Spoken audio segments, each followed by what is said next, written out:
ఈ రోజు నేను చూసింది మా ప్రభుత్వ యంత్రాంగం, మా సెక్రటరీ గారు ఉన్నారు, మా మినిస్టర్ గారు ఉన్నారు, అందరూ ఇక్కడ ఉన్నారు, మా కమిషనర్ కూడా ఇక్కడ ఉన్నాడు. కానీ ఏదైతే నేను ఆశించానో దానికి భిన్నంగా సమస్యలు ఉన్నాయి ఇక్కడ. మీరందరూ ఒక్కసారి ఆలోచిస్తే ఏవైతే మత్స్యకారు గ్రామాలు తెలుగుదేశం పార్టీ వచ్చిన తర్వాతనే మీ యొక్క దశ దిశ మారింది. ఇది యథార్థం అనే విషయం మీరు గుర్తుపెట్టుకోవాలి. అదే మరి మీలో కూడా ఒక పట్టుదలతో ఉంటారు. ఎన్నికలప్పుడైతే ఈ మత్స్యకారుల గ్రామాలుగా కట్టడి చేసి ఒకే మాట మీద ఉంటారు. ఆ విధంగా మాట మీద ఉండి ఎప్పుడు ఓట్లేశారు మీరు. ఎప్పుడు కూడా తెలుగుదేశం పార్టీకి, ప్రస్తుతం ఎన్డీఏ పార్టీకి వెనుకబడిన వర్గాలే వెన్నెముక.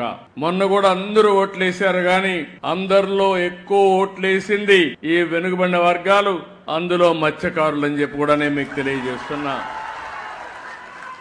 ఇవన్నీ చూసినప్పుడు నాకు కూడా ఒక పట్టుదల. మీ జీవితాలు మార్చవలసిన బాధ్యత మా మీద ఉంది. ఈ రోజు వెనుకబడిన వర్గాల కోసం అనేక కార్యక్రమాలు చేశాం, అవి చాలవు, ఇంకా చేస్తాం. ఎట్టి పరిస్థితిలో మత్స్యకారుల జీవితాల్లో వెలుగు తీసుకొచ్చే వరకు మీ వెంట నేనుంటాను. మా పార్టీ ఉంటుంది, ఎన్డీఏ ఉంటుందని మరొకసారి హామీ ఇస్తున్నా.